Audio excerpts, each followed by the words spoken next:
amigos y amigas de Principalmente, su programa de interés jurídico e institucional. En esta entrega nos acompaña la doctora Frinet Padilla, experta en Derecho Administrativo y Derecho Ambiental. Con ella conversaremos sobre estos importantes temas. Acompáñenos.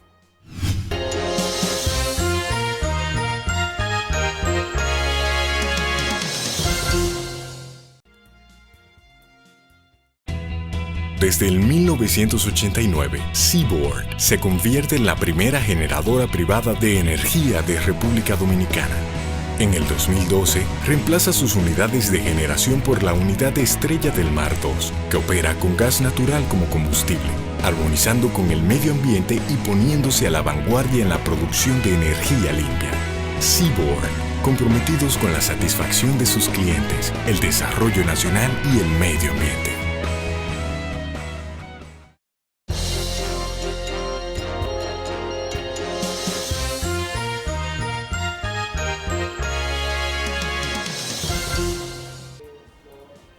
Saludos amigos de Principalmente, gracias por la oportunidad de mantener la fidelidad con este programa educativo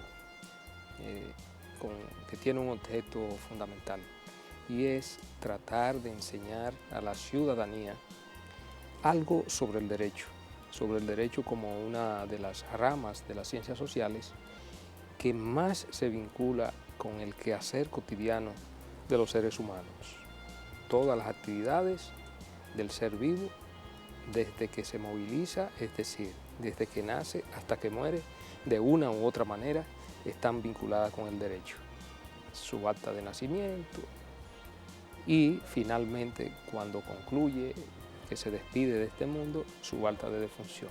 O sea, todo va con el derecho y luego, posteriormente, todas sus actividades económicas, sus actividades productivas, de una u otra manera, están reguladas por el derecho.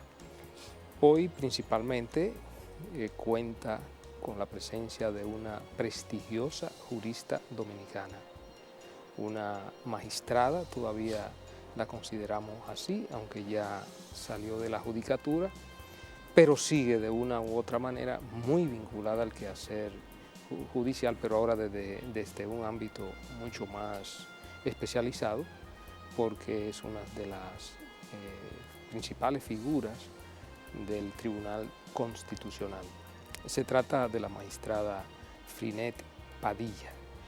Para nosotros, Principalmente, Ramón, Pedro, un servidor, es un altísimo honor tener la oportunidad de presentarles a los amigos de Principalmente esta joven jurista dominicana que tiene varias especialidades, pero nos vamos a circunscribir a una especialidad que ella ejerció en el tiempo que estuvo impartiendo justicia, una justicia un tanto novedosa en República Dominicana, porque se trata de la justicia administrativa, que es la que más vincula al ciudadano en sus derechos con la administración.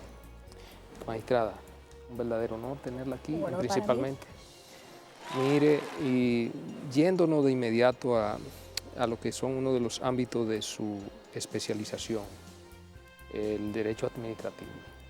Pero además aprovechando su vasta experiencia, porque es una de las forjadoras en el sistema judicial dominicano de la justicia administrativa, ¿cómo ha evolucionado la justicia administrativa desde que comenzamos a dar los primeros pininos hasta el día de hoy? ¿Cuál ha sido el impacto, sobre todo en lo que tiene que ver con la protección de los derechos ciudadanos frente a la administración? Bien, muchas gracias a este equipo de prestigiosos juristas dominicanos. Un honor para mí estar con ustedes y que me hayan invitado.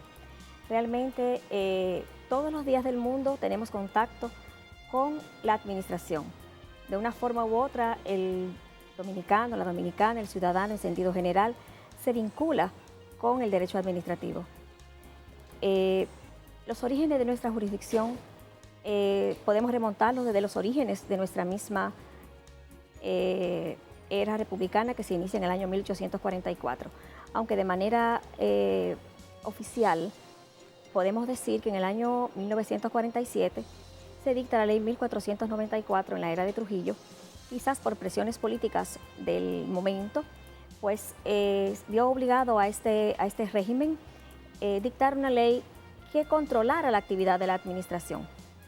Esa ley 1494 fue un hito, todavía está vigente en gran parte de su contenido, pero en ese momento no vinculaba el Poder Judicial con el control de la actividad administrativa del Estado, porque delegaba las funciones del Tribunal Superior Administrativo a la Cámara de Cuentas, un órgano que se encontraba dentro de la misma administración. Por eso hablamos que en ese momento la justicia era una justicia retenida, no una justicia transparente como la tenemos en el día de hoy, no una justicia equilibrada, porque la administración juzgaba a la administración. Este periodo de justicia retenida fue un amplio periodo que duró desde 1947 hasta el 2007. Es decir, que casi 60 años duró la jurisdicción contenciosa administrativa siendo dominada por la misma administración. Esto trajo graves problemas a los administrados porque no tenían este principio de igualdad, este principio de equidad, este principio de transparencia que debe regir todo sistema de control de la administración. En ese periodo, desde 1947 hasta el año 2007, sucedieron algunos aspectos importantes que podemos reseñar, como son, en primer lugar, en 1957, la vinculación de la jurisdicción contenciosa administrativa con el Poder Judicial al establecer mediante una ley especial que las decisiones tomadas por la Cámara de Cuentas en funciones de Tribunal Superior Administrativo fuesen recurridas ante la Suprema Corte de Justicia. Ese fue el primer gran aporte, el primer gran avance, poquito a poco fue avanzando. Luego, en el año 1992 se dicta el Código Tributario y en este Código Tributario se crea el Tribunal Contencioso Tributario, pero se crea en la ley, no se crea con su edificio, con su personal, con la logística, pero continuaba la misma administración juzgando la administración. En este caso, la administración tributaria conocía de los recursos, iban luego los recursos en sede interna, luego iban a la Cámara de Cuentas y continuaba conociendo todo el proceso a nivel de Cámara de Cuentas en funciones del Tribunal Superior Administrativo. En ese año 2002 también se promulga la Ley Monetaria y Financiera. Y esta Ley Monetaria Financiera también crea otro tribunal, que es el Tribunal Contencioso Administrativo de lo Monetario y Financiero, que también se mantuvo en ese limbo, en ley, en papeles, pero no en la práctica, y era la misma administración monetaria, a la cabeza con la Junta Monetaria, quien conocía los recursos contra las decisiones de la Administración Monetaria y Financiera, en este caso Superintendencia de Bancos. Esta situación provocaba un gran problema para los administrados, y hasta el año 2007, donde se promulga la Ley 1307 de transición hacia el control jurisdiccional de la actividad administrativa del Estado, cuando entonces se traspasan todas estas competencias que yo había hablado, desde la Cámara de Cuentas, Tribunal Contencioso Tributario y Tribunal de lo Monetario Financiero, al tribunal que en ese momento se denominó Contencioso Tributario y Administrativo, y crea un ámbito de amplias competencias y es donde se abre ese gran paso en favor de los administrados y de la misma administración, porque comienza el real control de la actividad administrativa del Estado. Maestra Padilla, precisamente estamos ya entonces en el año 2007. Ya vimos que en el año 47 la ley en la que se crea esa jurisdicción, pero creo que transitoriamente se le asignan esas funciones a la Cámara de Cuentas, y yo recuerdo que en algún momento la doctrina llamaba eso como una transitoriedad permanente. Permanente, que duró 60 años. Porque fue una transitoriedad que duró más tiempo, es la que más ha durado. Sí. Incluso todavía no han pasado los 60 desde el año 2007. Entonces, en el 7 usted dice, bueno, se crea un tribunal contencioso, tributario, financiera, ¿verdad? Todo junto. Todo junto. Pero se crea ya, la Suprema Corte de Justicia entonces designa jueces encargados de esas funciones. Bien, perfecto. Es en esa época precisamente donde entonces esta misma ley ordena la creación del tribunal ya dependiente del Poder Judicial y la creación de salas. Estas salas están dirigidas por un presidente de un tribunal, del tribunal, y no solamente eso, sino que amplía las competencias del tribunal, no solamente esas áreas de lo administrativo puro y simple, de lo tributario y de lo monetario y financiero, sino que amplía las competencias del tribunal. ¿Y cuáles ámbitos de competencia que no tenía antes entonces tiene con esa nueva ley? Bueno, algo muy importante y que constituyó un gran avance en el derecho administrativo fue las demandas, que conoce las demandas en responsabilidad patrimonial del Estado. Esto contribuyó, fue un poquito de choque de pareceres, choques jurídicos respecto a la embargabilidad o no embargabilidad de los bienes del Estado, pero comienza el granito de arena que concluyó luego con la Constitución del 2010, que habla de la responsabilidad civil del Estado y de sus funcionarios cuando se compruebe que han habido actos u omisiones realizados en ejercicio de sus funciones y que sean antijurídicas. Otras grandes aportes fueron las medidas cautelares, que son medidas provisionales que se pueden conocer o antes del contencioso administrativo o durante el contencioso administrativo para cuando son casos urgentes o para prevenir daños inminentes. Esa figura jurídica ha sido muy importante y de hecho hay una gran cantidad de asuntos que se conocen diariamente con el asunto de medidas cautelares, que es una figura jurídica parecida al referimiento, pero con especificaciones y particularidades especiales, toda vez que no pueden ser modificadas ante el mismo tribunal y pueden suspender, pero al mismo tiempo, si en el mismo tribunal, cuando se cambian las condiciones, las partes aportan pruebas de que variaron las condiciones, pueden ser modificadas por el tribunal, en lo que se conoce entonces el proceso de lo contencioso ordinario. En cuanto al procedimiento, Frinet, sin embargo, hay una reciente intervención legislativa, que es la 107, pero antes de llegar a ese tema, ¿qué es lo que debe pasar con el procedimiento administrativo? Porque hasta ahora estamos con esa normativa que es insuficiente, que se nutre de manera permanente del derecho común. ¿Qué es lo que debería pasar en torno al procedimiento contencioso administrativo? Lo que debería pasar. Bueno, lo que debería pasar como este es un programa educativo, para poder entender lo que debería pasar, debemos explicar lo que pasa. Lo que pasa es lo siguiente.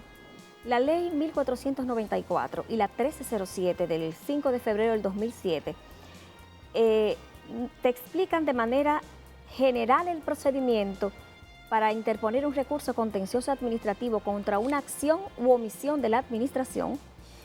Sin embargo, remite al derecho común de manera expresa, que es el derecho procesal civil, para cuando esos asuntos no se encuentren realmente establecidos en la ley, y la mayoría de los asuntos se conocen vía el procedimiento civil ordinario. ¿Qué resulta con eso? Hay un choque en el procedimiento, porque el procedimiento civil, el procedimiento administrativo, en principio es eminentemente escrito. Aunque existe la contradicción, pero es escrito porque se inicia con una instancia con escritos de defensa de cada una de las partes, con escritos de réplica y contrarréplica y con la opinión del Procurador General Administrativo, que forma parte del tribunal. A diferencia del procedimiento civil ordinario, donde existe la oralidad, que aunque es escrito, pero existe el debate, la inmediación y todos los principios que rigen el procedimiento civil ordinario, y no existe la figura del Procurador General Administrativo como base del procedimiento civil ordinario. Entonces, ¿qué se esperaría? Se espera que pronto se promulgue una ley de procedimiento contencioso administrativo que le dé la configuración inherente a esa jurisdicción. Obviamente el procedimiento civil es madre de prácticamente todos los procesos, pero cuando tenemos una jurisdicción especializada es importante que el acto administrativo cuya nulidad o cuya modificación se ataca, que es lo que normalmente sucede, esté debidamente tipificado en una ley especial, se explique cómo deben realizarse cada uno de estos procesos, exista una figura que es el alguacil que notifique, porque las personas que están notificando en este momento son mensajeros que no tienen fe pública. Entonces, esos son detallitos que deben ser, entre otras cosas, que deben ser contenidos en una ley de procedimiento para que al final pueda ese administrado o la administración que no esté conforme con el resultado de la decisión interponer su recurso de apelación y que se instauren los tribunales contenciosos administrativos de segundo grado. Porque ahora mismo solamente existe una jurisdicción. Exigencia constitucional. Exactamente. Y es una exigencia constitucional, gracias por la aclaración, porque realmente la Constitución establece la exigencia de 2 grados de jurisdicción. Entonces, mientras esto no esté, vamos a estar siempre con el procedimiento supletorio que nos ha ayudado muchísimo o ha ayudado muchísimo a la jurisdicción, pero debe estar un procedimiento especializado con esta materia con esos intríngulis, con esas especializaciones que no todas las demás materias tienen. Magistrado, usted hizo alusión en su intervención a una figura muy importante desde el punto de vista de la representación de la administración, que se trata del Procurador General Administrativo. ¿Cuál es el rol del Procurador General Administrativo? ¿Se circunscribe única y exclusivamente a velar por los intereses de la administración o también pudiera derivar como una especie de ministerio público sui generis? El Procurador General Administrativo también en determinado caso podría ser causa común con el ciudadano que de una u otra manera recurre a la jurisdicción contenciosa administrativa a reclamar X o tal derecho. Bien, una de los grandes choques que el que estudia derecho administrativo y el que conoce la interioridad del derecho del contencioso administrativo dominicano es precisamente la figura del Ministerio Público, que en este caso se denomina Procurador General Administrativo. Esta figura se inicia en el año 1947 con la ley 1497 de 1494, y es constitucionalizada en el año 2010 como representante permanente del Estado. Y a diferencia del rol establecido tanto en la Constitución como en la ley del Ministerio Público y todo ese rol que siempre ha mantenido desde los inicios de la República el Ministerio Público, que es el representante de la sociedad, en este caso se invierten los papeles. En este caso es el representante permanente del Estado y aun cuando el Estado haya sido notificado y no mande a alguno de sus representantes, siempre va a estar ahí la figura del Procurador General Administrativo representando los intereses del Estado. Se invierten los papeles, aunque es importante decirlo que en materia de derechos colectivos y difusos hemos tenido casos donde el Ministerio Público, el Procurador, obviamente son intereses colectivos y difusos y es el Estado el garante de que estos derechos sean protegidos. Y en este caso, pues, ha jugado un papel muy importante en la protección de estos derechos. En el caso particular del Procurador General Administrativo, a propósito de la Constitución de 2010, como usted ha señalado que lo ha constitucionalizado, en la comunidad jurídica ha habido, aunque tímidamente, alguna discusión acerca de dónde queda ubicado orgánicamente el Procurador General Administrativo, porque ciertamente, como usted dice, de todos los miembros, de lo que tradicionalmente era concebido por la ley del Ministerio Público como el Ministerio Público, que incluía dentro de sus miembros el Procurador General Administrativo, el único que tiene un capítulo o una sección aparte en la Constitución e incluso el tema del modo de designación. O sea, ¿dónde queda? No sé si ha tenido la oportunidad de reflexionar eso, si estamos frente a un funcionario que sigue siendo como, digamos, de tal modo especial que por sus propias funciones correspondería al presidente de la República su designación directamente, o es un funcionario como hasta ahora en la práctica ha estado, digamos, como parte de una carrera del Ministerio Público. Ese sería un tema. Bueno, fíjate, ese es un tema, sí, sujeto a discusión. De hecho, en algunos momentos de la discusión en audiencia, se presentaron en algunos momentos, estando yo presidiendo la segunda sala, pero yo entiendo que si está en la Constitución, si está en la ley y tiene rango de Procurador General de Corte, debe ser debe estar en carrera. ¿Por qué? Porque precisamente por el tipo de proceso que se lleva.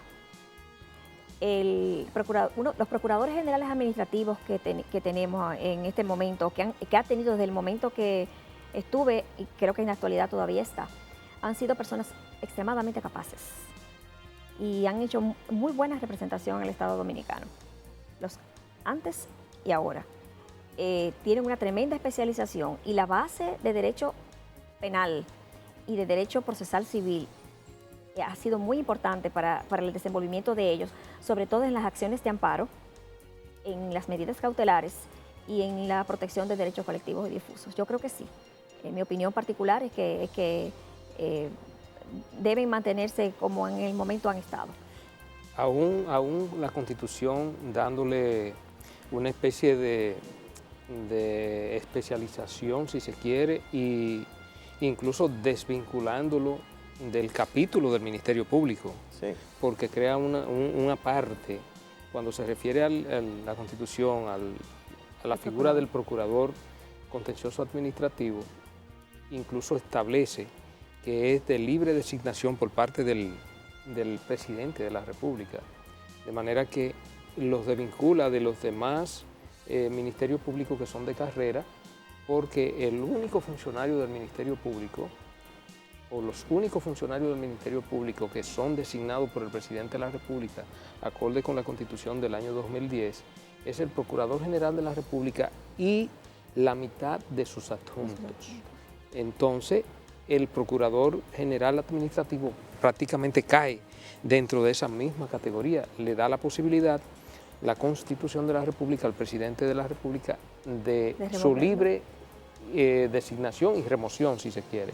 Obviamente que teniendo la categoría de Procurador General de Corte, ese funcionario que ya es de carrera, como en el caso de la especie, los actuales, pudieran entonces pasar a una corte y no quedarían en una especie de limbo. Si son, vamos a decir, sustituidos por el Poder Ejecutivo. Esa es por lo menos la ventaja que tendrían en este caso. Y precisamente ese era uno de los argumentos jurídicos que se presentaron en ese momento de la especie sobre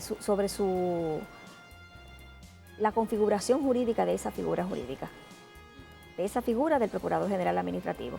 Se dieron ambas tesis, pero yo me sigo inclinando, aunque sea de libre remoción, al igual que otros del equipo del Procurador General de la República, que el presidente tiene la facultad de designarlo él. Entiendo que podría haberse equiparado la parte de su equivalencia a Procurador General de Corte y de la importancia de que pertenezcan a carrera por el hecho de la especialización que necesitan y de que realmente, de hecho, hemos visto en la práctica cómo ha sido la función y el desempeño de estas personas en el quehacer jurídico diario. Sí, yo creo, magistrada, que uno de los grandes avances que en términos institucionales hemos tenido, y sobre todo con relación al Ministerio Público, es precisamente la creación de la carrera. Claro. Porque usted recordará que antes de la Constitución del año 2010, aunque se habían hecho esfuerzos legislativos tendentes a ir modelando una carrera del Ministerio Público, realmente eso estaba en una especie de limbo, sujeto a los vaivenes de la política. Pero ya la Constitución de la República más la Ley Orgánica del Ministerio Público le dan una estabilidad a estos funcionarios tan importantes y tan vitales del sistema de justicia en República Dominicana como son el Ministerio Público.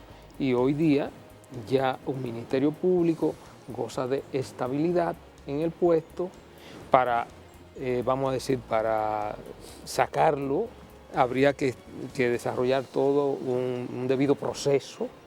No es porque la voluntad me da la ganancia de un procurador general o hasta de un presidente de la República no puede cancelar un fiscal. Y eso era antes la regla. Los fiscales, por ejemplo, de los pueblos no solamente eran cancelados por el presidente de la República, sino que cualquier fiscal de un pueblo que chocara con un gobernador o con un diputado o con un senador que fuera del partido de gobierno, inmediatamente era cancelado, era sustituido.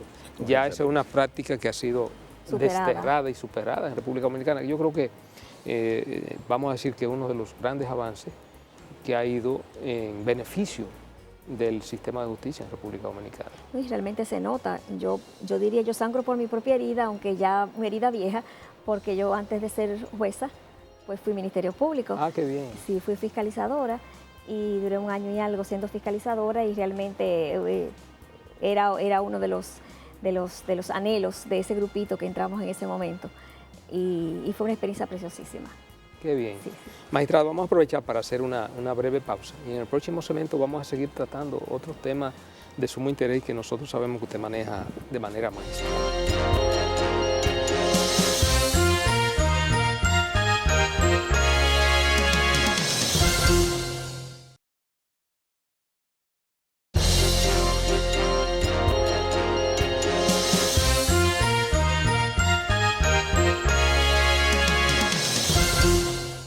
Seguimos, amigos, principalmente hoy con la presencia grata de la magistrada Frinette Padilla. Bueno, magistrada, son muchos los temas que podemos tratar con usted y sobre todo en esa área de su especialización, que lo es del derecho administrativo. Mire, se ha venido desarrollando en los últimos años una rama, si se quiere, novedosa del derecho, pero que cada día va adquiriendo mayor vigencia debido al impacto que tiene en la humanidad, porque no se puede hablar ni siquiera de ciudadanía, sino en la humanidad y en todo lo que sería la especie humana, que lo es el derecho ambiental. Entonces, hay autores que hablan de la autonomía del derecho ambiental como una rama independiente del derecho, pero hay otros autores que lo vinculan mucho al derecho administrativo. Incluso algunos administrativistas de los más connotados dicen que el derecho ambiental es una rama del derecho administrativo. De todas maneras, esos son debates, discusiones.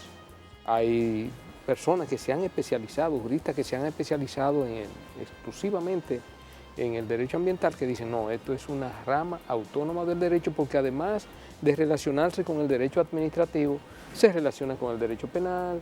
Por un lado, cuando hay infracciones, delitos ecológicos que conllevan sanciones penales, pero también se relaciona con el derecho civil, cuando hay, por ejemplo, se producen daños por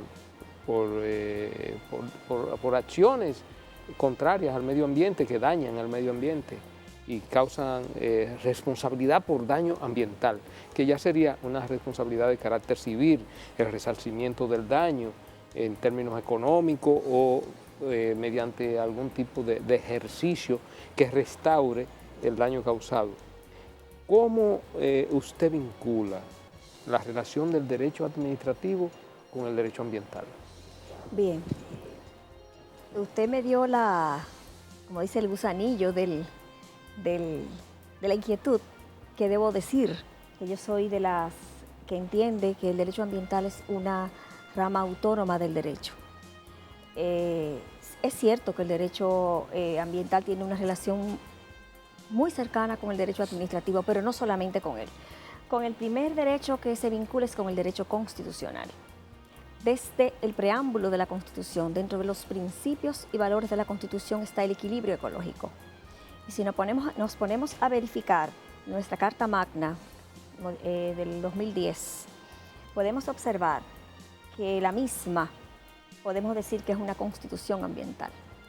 Podemos ver que prácticamente en cada una de las partes, casi en todas las partes de la misma, hay una parte dedicada de manera directa o indirecta a la protección del equilibrio ecológico, el medio ambiente, los recursos naturales y lo que se llama el equilibrio y la sostenibilidad del mismo. Eso por una parte. Y en cuanto a la pregunta que usted me ha formulado, sí tiene relación con el derecho administrativo por el hecho de que la administración ambiental, en este caso a la cabeza del Ministerio de Medio Ambiente, y en cuanto al gobierno central y en cuanto a los órganos como los municipios, dictan para el control de la actividad ambiental de su zona o del país actos administrativos, que puede ser una licencia ambiental, puede ser un permiso para pasar del rodaje, puede ser la misma administración puede dictar medidas de coerción contra aquellas personas, en este caso la administración del Ministerio Público, que haya hecho ilícitos ambientales. Los jueces van a dictar sentencias cuando se hayan comprobado estos ilícitos, y el Tribunal Superior Administrativo va a valorar la validez o no de ese acto administrativo que se dio y va a determinar si lo confirma, si lo modifica o si lo anula. Fíjense cómo sí tiene mucha relación con el derecho administrativo, pero no todo es derecho administrativo. Ciertamente en ese punto, y coincidiendo con usted, también podemos decir que el derecho dominicano no ha permanecido ajeno a esa importancia o relevancia que tiene todo lo que tiene que ver con el medio ambiente. Desde antes Secretaría de Estado, un Ministerio de Medio Ambiente, una ley importante, pero también en el ámbito de la relación con el derecho penal. Hay delitos, hay todo un derecho penal del medio ambiente o ambiental, y hay órganos especializados dentro del Ministerio Público. Por ejemplo, hay una Procuraduría especializada en medio ambiente. Todo eso apunta a un enfoque, digamos, a que hay diversos ámbitos del derecho que entran en contacto con el medio ambiente. Y usted mencionó hace un rato, hablando del Procurador General Administrativo, lo que tiene que ver con las acciones colectivas y difusas. Y creo que ahí también la Ley de Medio Ambiente es pionera en alguna de esas. ¿Cómo usted nos podría explicar, y al público principalmente, qué significa que hay acciones colectivas y difusas? ¿Qué significa eso para la población en temas de medio ambiente? Bien, es importante primero destacar que nuestra Constitución no define de manera clara, lo pone como general, lo que es colectivo y difuso. Colectivo es una cosa y difuso es otra. Un derecho es colectivo cuando un grupo de personas, un colectivo determinado, entiende que algo le ha hecho daño o con una acción le ha hecho daño y accede a los tribunales para que se le proteja ese derecho. Eso es algo colectivo. Una colectividad puede ser, por ejemplo, un grupo de amas de casa, un grupo de trabajadoras domésticas, de trabajadoras sexuales, por ejemplo. Un grupo de personas, una junta de vecinos. Y es colectivo en este caso, por ejemplo, cuando una junta de vecinos entiende que se puso una fábrica en su área de pintura y que ese olor tan fuerte le está haciendo daño y le está provocando daños a su salud, a los niños que le pueden provocar problemas de asma o porque el medio ambiente ha sido contaminado por una basura X, etc. Eso es un derecho colectivo. Pero, ¿qué diferencia es entre esto y el difuso?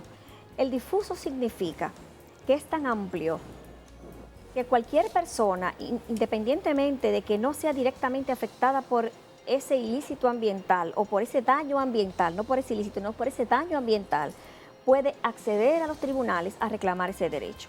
Por ejemplo, si se vierte un contaminante en un río, por ejemplo, en la entrada de La Vega, y ese río va caminando y llega a San Francisco de Macorís, la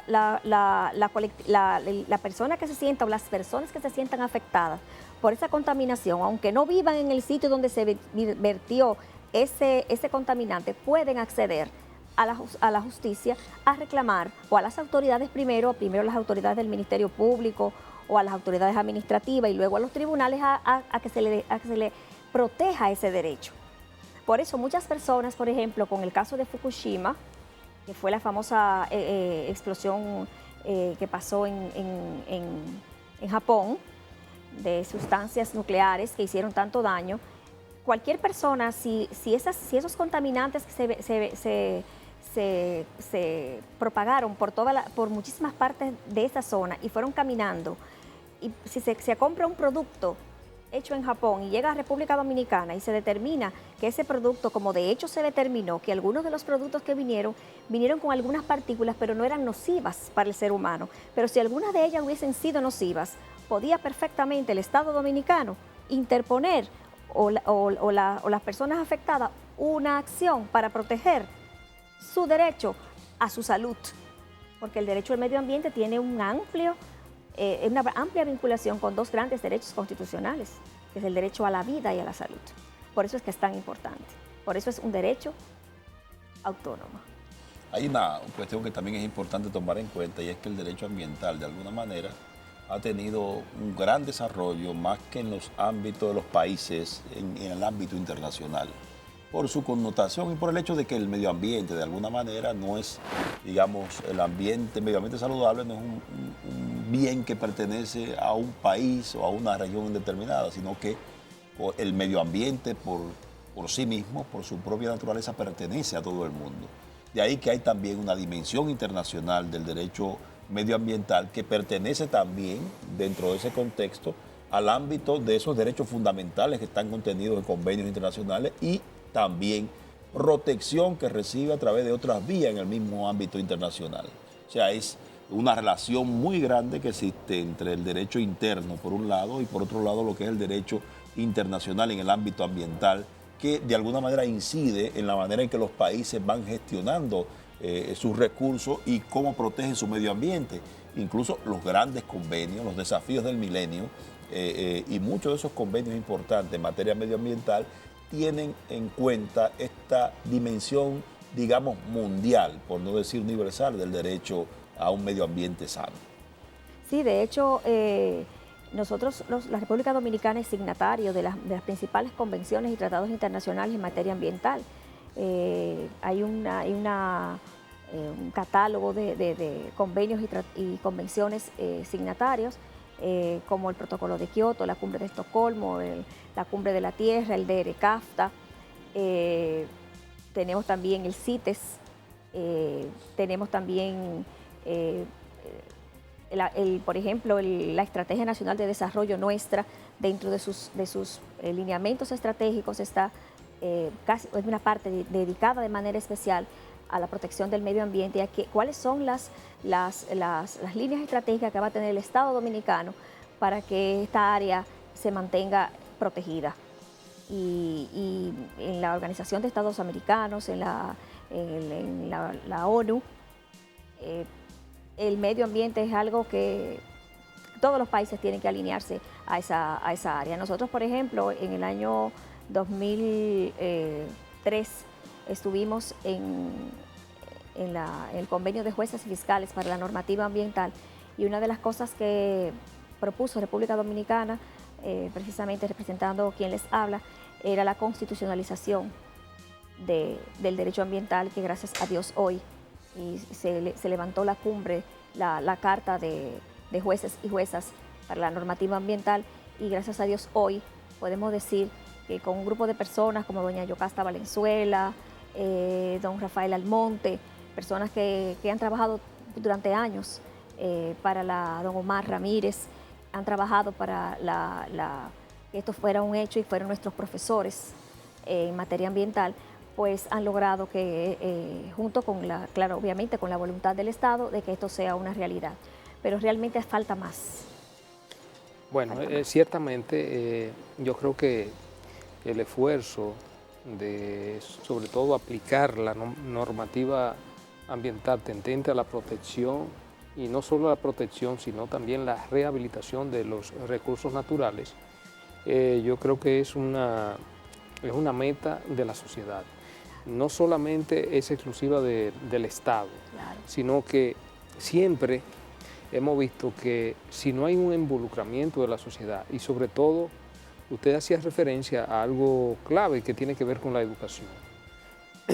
Nosotros hemos planteado desde siempre que un eje fundamental para crear la conciencia ambiental debe ser la educación.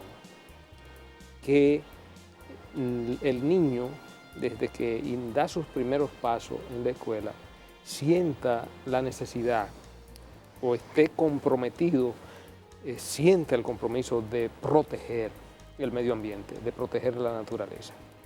Obviamente que hay una disyuntiva, siempre se presenta una disyuntiva entre la protección del medio ambiente y el desarrollo económico. Entonces, se ha hablado en las grandes cumbres y grandes convenios internacionales que versan sobre la protección del medio ambiente de la sostenibilidad. Crear ese espacio en que el ser humano tiene que sobrevivir, tiene que propender a cambiar sus condiciones de vida, mejorar sus condiciones de vida, pero también en armonía y protegiendo la naturaleza.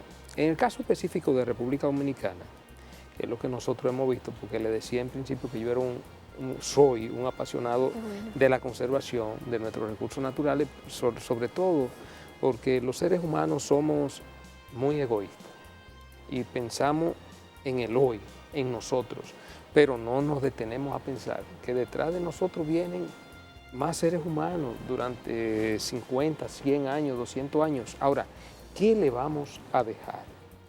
Si hacemos una revisión y hacemos un paseo por República Dominicana y venimos desde la colonia hasta el día de hoy, según los especialistas en la materia, la gente, los biólogos, los que se dedican al estudio de nuestra biosfera, de nuestra naturaleza, de nuestra capa boscosa, de nuestros ríos, se ha determinado, por ejemplo, que de esa fecha acá han desaparecido más de 400 ríos y arroyos, y los que hoy no quedan han disminuido su caudal en más de un 70%, lo que significa que estamos frente a una situación grave, que a pesar de que tenemos leyes que protegen las forestas, tenemos una ley de forestas, las 58-56, que en su momento era una ley buena, creo que fue en los 12 años del doctor Joaquín Balaguer.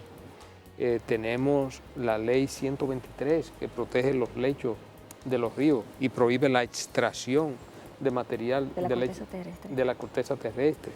Sin embargo, lamentablemente, esas leyes no han dado los resultados esperados porque no ha habido la voluntad suficiente para hacerlas cumplir. Entonces, la verdad es que yo siento que en materia ambiental, aunque no somos de lo que peor estamos, comparándonos, por ejemplo, con nuestro vecino, Haití, que ya está acercándose a lo que es un desierto, un asunto extremadamente preocupante porque nos toca casi directamente. Entonces, ante esa situación, magistrada, en que ciertamente yo pienso que es una situación de alarma, porque debido a los grandes cambios climáticos provocados precisamente por la acción del hombre en contra de la naturaleza, ya se habla del efecto invernadero y se está viendo con los fenómenos como el Niño y la Niña, que está provocando grandes sequías. Ahora mismo en el litoral del Caribe y Centroamérica estamos afectados por una gran sequía. Gracias a Dios que ya aquí en República Dominicana por lo menos comenzó a llover. Entonces, esto llama poderosamente la atención y además llama a que hay que fortalecer en República Dominicana la conciencia ambiental y sobre todo hacer uso de manera más drástica, más dramática de los instrumentos legales de que disponemos a fin de hacerlos aplicables, de hacerlos efectivos en términos de lo que tiene que ver con la protección de los recursos naturales y del medio ambiente. Obviamente que no podemos tampoco permanecer, ser a ultranzas ambientalistas, es decir, porque tampoco si no vamos y nos radicalizamos, también creamos un problema. Lo que sí es que hay que compatibilizar ambas cosas.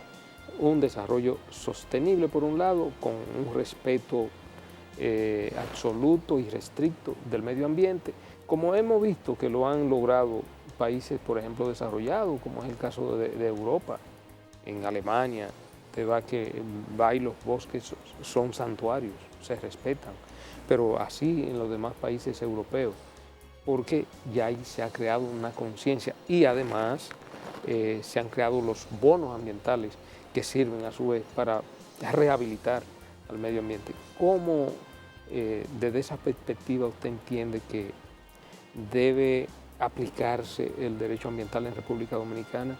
Primero, conservar; segundo, que haya sostenibilidad; y tercero, aplicación. Bueno, yo creo que para las tres cosas, conservar, sostenibilidad y aplicación de la normativa ambiental, debe haber primero educación ambiental, como hablaba usted mismo y como habíamos dicho en otra oportunidad. Y para eso debe hacerse una campaña, no solamente a nivel de televisión, etcétera, sino de escuelas, aunque la ley 6400 obliga de manera expresa, lo establece, que en todas las escuelas se dé pinceladas de derecho ambiental, y no todas las universidades dan derecho ambiental. En algunas universidades, como la donde yo imparto docencia, en las dos que imparto docencia se da, pero en otras no se da. Entiendo que debe ser obligatorio, pero no solamente a nivel universitario, sino también a nivel primario y a nivel secundario. A nivel primario y secundario, como uno tiene hijos, pues ha visto que en los libros de textos le ponen algunas cositas, que deben cuidar el medio ambiente, pero de manera formal, como debe de ser, como una materia. Entiendo que eso es una parte muy importante. La parte de los hogares es obvia. Cuando damos nuestras clases, yo comienzo la clase tirando papeles, rayando una pared, claro, es una forma de hacerle un teatro, y le pregunto que si eso está correcto. Porque una de las cosas que la educación ambiental comienza en el hogar. Ahora bien, la parte de la sostenibilidad y del equilibrio entre la protección y conservación, sostenibilidad y aplicación es un asunto de voluntad política. Porque entendemos perfectamente que necesitamos construcciones, que necesitamos el desarrollo, y que es importante para el desarrollo económico del país, pero no menos cierto es que si usted va pasando, por ejemplo, en esa zona donde yo quiero mucho, entrando por la provincia de Peravia, de Santana, donde está el río Nizao, usted pasa por ahí y ya no hay río Nizao, que era una de las cuencas más importantes. Ya usted ve en el fondo las granceras depredando. Y ahora mismo usted ve eso las 24 horas del día, de día y de noche. Y así pasa en otros sectores del país. O sea, entiendo que debe haber un equilibrio entre sí. Vamos a hacer de esta forma, pero logrando que se conserve. Porque no solamente se están destruyendo las aguas y los recursos hídricos, se están destruyendo todo el sistema, el microclima se depreda. Se depredan las especies, en este caso de las aguas dulces. Se depreda el cambio climático, hace un calor tremendo, lo estamos viviendo ahora mismo. Y eso hace también que la misma forma de vivir del entorno se reduzca. O sea que son una serie de situaciones y de factores que va todo en contra. ¿De qué? Del mismo hombre, de su salud y de su vida. O sea que yo pienso que porque la voluntad política también tiene que ver, no solamente de política en el sentido de política partidista, sino de estrategias políticas, de la parte del Ministerio Público, de la parte del Estado con el Ministerio de Medio Ambiente, de la parte de los municipios, de la parte de los jueces y juezas que vamos a aplicar la norma. O sea que yo creo que es un conjunto de la Policía Nacional y de las personas que van a hacer los apresamientos o a chequear, que no dejen pasar. Así es. Exactamente. Bien, magistrada, vamos a hacer una última pausa y en el próximo segmento ya vamos a recapitular sobre otros temas de sumo interés.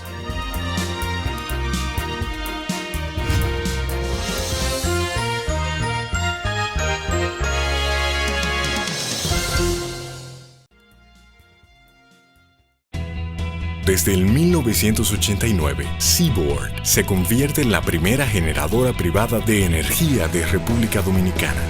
En el 2012, reemplaza sus unidades de generación por la unidad Estrella del Mar 2, que opera con gas natural como combustible, armonizando con el medio ambiente y poniéndose a la vanguardia en la producción de energía limpia. Seaboard, comprometidos con la satisfacción de sus clientes, el desarrollo nacional y el medio ambiente.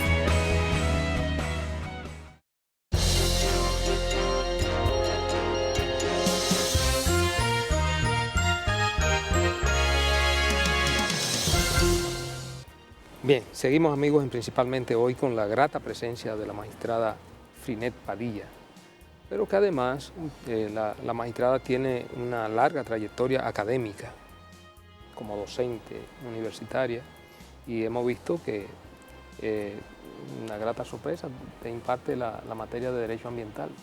Por eso usted lo maneja con tanta soltura y tanta profundidad que yo sigo insistiendo que es un tema fundamental para el país, es un tema del país, es un tema de la nación, tanto de las presentes como de las futuras generaciones, y todavía más de las futuras generaciones, que hay que ver lo que la presente le dejaremos a esas futuras generaciones.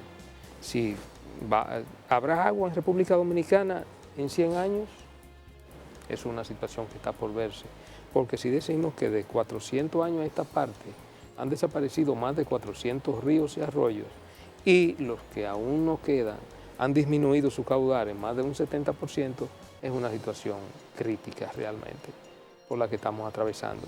Siempre se ha dicho que una de las grandes guerras del futuro serán la guerra por el agua, porque no es un caso exclusivo de República Dominicana. La depredación de los recursos naturales con la ambición y el egoísmo del ser humano, que busca la acumulación de riqueza, la depredación, no importa el costo y no importa quién se quede, sino por el yo, por el ahora, es terrible. Bien, magistrada, pero vamos a ver ya finalmente algunos temas que nos quedan sobre el derecho administrativo. Y quisiéramos que usted nos hable. El derecho administrativo ha venido creando un auge, si se quiere, universal. Y nosotros, República Dominicana, nos ha tocado parte de ese auge precisamente con la creación de la Jurisdicción Contenciosa Administrativa, que en los pocos años que tiene realmente ha impactado de manera muy positiva en términos de lo que es la preservación de los derechos fundamentales del ciudadano frente a las arbitrariedades que muchas veces se producen por parte de la administración. Pero hay una rama del derecho administrativo que nosotros quisiéramos que usted nos esboce brevemente, que tiene que ver con el derecho administrativo global, que se ha venido tomando auge, se ha venido desarrollando. ¿Cuál es más o menos su visión con relación a esta nueva y novedosa rama del derecho administrativo? Bien, es muy importante porque como todos sabemos, existen ahora grandes figuras jurídicas, sobre todo en, ejemplo, la Unión Europea. La Unión Europea dicta decisiones que tienen efectos para todos sus miembros. Por eso se habla de un derecho administrativo ya en este caso regional, ya en este caso más global, porque existen comunidades que pertenecen a un órgano que dicta decisiones y que le afectan de manera directa. Es lo mismo también que lo que sucede cuando uno pertenece a una comunidad económica X, ejemplo CARICOM, o que usted pertenece a un tratado de libre comercio. Por eso el derecho administrativo se ha globalizado, porque aunque en este momento está siendo regionalizado por las razones que acabo de exponer en este mismo momento, pero no menos cierto es que va a llegar un momento en que si siguen las uniones de naciones y siguen estos órganos generales dictando decisiones y acogiéndose los diferentes estados a esos órganos, pues obviamente las decisiones que tome ese órgano general, ese órgano rector, van a afectar las decisiones que tome ese estado y van a tener que acogerse o incluso van a tener necesidad de crearse organismos judiciales especiales para ese tipo de derecho administrativo global. Muy interesante, porque entonces, por ejemplo, tomando el DR-CAFTA, por ejemplo, quizá hay algunas autorizaciones o algunas decisiones que están a cargo de algunos funcionarios que no están en el plano local, sino internacional, previsto por el propio acuerdo, pero que son decisiones, podríamos decirle, administrativas. Y un ámbito, el internacional, que tradicionalmente ha sido concebido como un espacio más político, sin embargo se ve plagado de decisiones que, como ocurre en el plano local, puede haber alguna aplicación incorrecta del tratado o puede haber arbitrariedad. Entonces queda el tema de recurrir o de la posibilidad futura también de recurrir al escenario judicial, y eso sería una ampliación mayor. ¿Cuál sería el tribunal competente? Eso trae un problema de los conflictos de jurisdicción, quizás en este momento por el hecho de que está regionalizado, pero cuando esté más ampliado, ¿cuántas decisiones no ha tomado la Unión Europea? En este momento hay un proceso difícil con Grecia y decisiones difíciles que tienen que tomar. Entonces, ¿cómo afectan estas decisiones a estos estados que pertenecen a esta comunidad, y cómo estas decisiones, dónde irían estas personas a recurrir respecto de esas decisiones, si le afectan esas decisiones? Por eso, porque son decisiones que causan efectos. Como dice, el acto administrativo es un acto jurídico que crea, modifica, al igual que un acto de derecho civil, y muchas veces extingue obligaciones, pero en este caso dictada por una administración hacia el administrado. Entonces, fíjense cómo este derecho administrativo va a llegar un momento en que va a trascender las fronteras y no va a ser simplemente regional, va a ser global, como usted está diciendo. Hay también un detalle que es interesante dentro de esa normativa que podríamos decir que es el germen mismo del derecho administrativo global, y es que desde ya existen unas normativas que no están en ninguno de los países que las aplican. Por ejemplo, todas estas directivas que se dictan a nivel mundial en relación, por ejemplo, a los bancos centrales del mundo, se están aplicando aquí hoy día, y resulta que la fuente de donde dimana esa norma no es una fuente local, ni siquiera es un acuerdo internacional, es, digamos, usos y acuerdos que se producen dentro de esos grandes entes que dirigen políticas determinadas. Entonces, digamos, el derecho administrativo ha ido rebasando esas fronteras nacionales para convertirse en una norma que anda en el mundo y que, sin embargo, no logra uno localizar exactamente cuál es la fuente de donde nace, sino que ha sido la práctica que ha ido, digamos, permitiendo que pueda desarrollarse en un ámbito completamente distinto al que tradicionalmente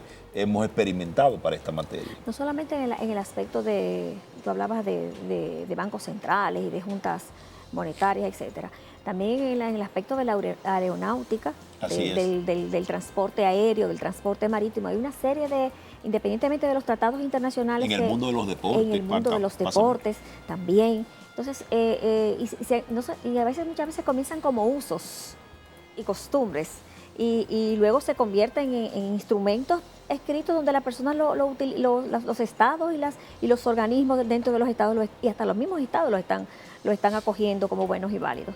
Entonces, eso va a llegar un momento en que van a tener que codificarse o traducirse en un documento ya más formal. La misma normativa que tienen que ver, por ejemplo, con los medicamentos, el manejo de las grandes farmacéuticas, el impacto que tiene ese medicamento que se crea y cómo ese medicamento se mercadea a nivel internacional. La verdad que... Y los mismos derechos del consumidor. Usted ve muchas veces que se enteran de que tal medicamento está prohibido en otro país y no necesariamente aquí esté rechazado, y sin embargo el hecho de darse cuenta de que tiene efectos nocivos en otros países, hace que las autoridades nuestras puedan tomar medidas para evitar que el derecho a la salud sea vulnerado. Así es. Bien, magistrada, la verdad es que el tiempo no ha transcurrido, ya tendremos la oportunidad de invitarla nueva vez aquí principalmente. Ha sido un grato honor tenerla y estamos muy agradecidos de su participación, sobre todo por la brillantez y la forma tan didáctica en que usted expone sus ideas. Muchas gracias, magistrada. Un placer para mí. Muchas gracias.